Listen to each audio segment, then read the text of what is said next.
అందరికీ నమస్కారం।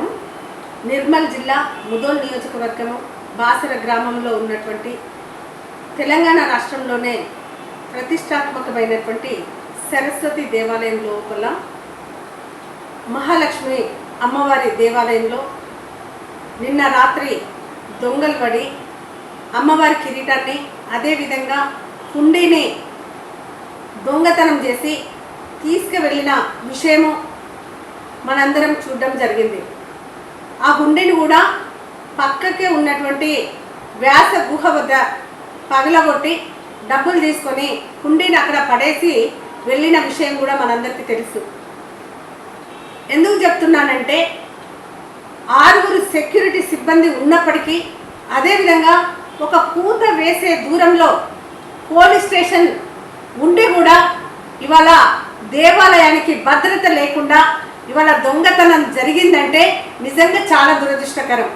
అంటే ఇవాళ మన ముదోల్ నియోజకవర్గంలో అమ్మవారికే రక్షణ లేదంటే ఇంకా ప్రజలకు రక్షణ ఎక్కడి నుండి వస్తుందని చెప్పి నేను అడుగుతున్నా। ఇప్పటి వరకు కూడా దొంగలను పట్టుకోకుండా కాలయాపన ఎందుకు చేస్తున్నారు?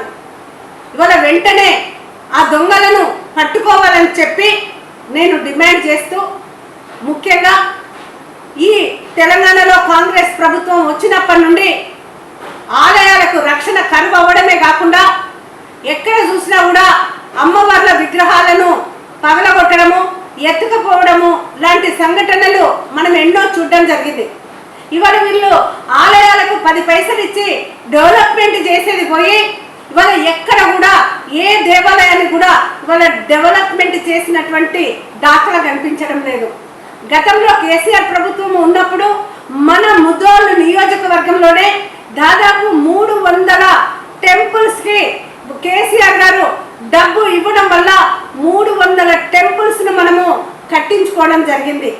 అంతేకాకుండా ఏదైతే ఇవాళ గోదావరి ఘాటు దగ్గర కట్టినటువంటి ఏవైతే ఘాటు దగ్గర ఉన్నటువంటి స్నానాల ఘట్టాలు ఏవైతే ఉన్నాయో అక్కడ కూడా సరి అయిన రక్షణ లేకపోవడం వల్లే పోయిన సంవత్సరము అదే విధంగా మొన్న కూడా దాదాపు 7-8 కుటుంబాలు అక్కడ చనిపోయిన విషయాన్ని కూడా నేను మీకు గుర్తు చేస్తున్నా।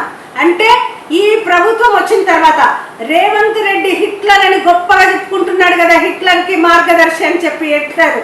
అలాంటి హిట్లర్ రేవంత్ రెడ్డి ప్రభుత్వం వచ్చిన తర్వాత ఇవాళ మనకు రక్షణ లేకపోవడమే కాకుండా ఇవాళ మనం జరుగుతున్నటువంటి అవినీతిని చూసినట్టయితే ఇవాళ మనం అందరం ఆశ్చర్యపడాల్సిన విషయము।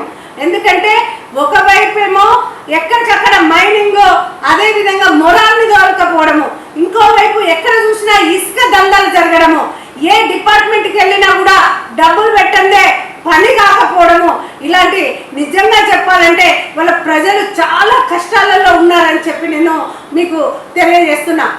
ఇమ్మీడియట్లీ ఎవరైతే దొంగలు పడి ఎత్తుకుపోయినారో దాన్ని రికవరీ చేయడమే కాకుండా ఇవాళ టెంపుల్ కు రక్షణ కల్పించాలి, సెక్యూరిటీని ఇంకా పెంచాలి। అదేవిధంగా మీరు ప్రత్యేకంగా సిఐ పెట్టినప్పటికీ కూడా అక్కడ ఒక సిఐని పెట్టినప్పటికీ కూడా ఈ విధంగా జరగడం అనేది దురదృష్టకరం కాబట్టి పోలీస్ సిబ్బందిని కూడా ఇంకా పెంచాలని చెప్పి నేను డిమాండ్ చేస్తున్నాను।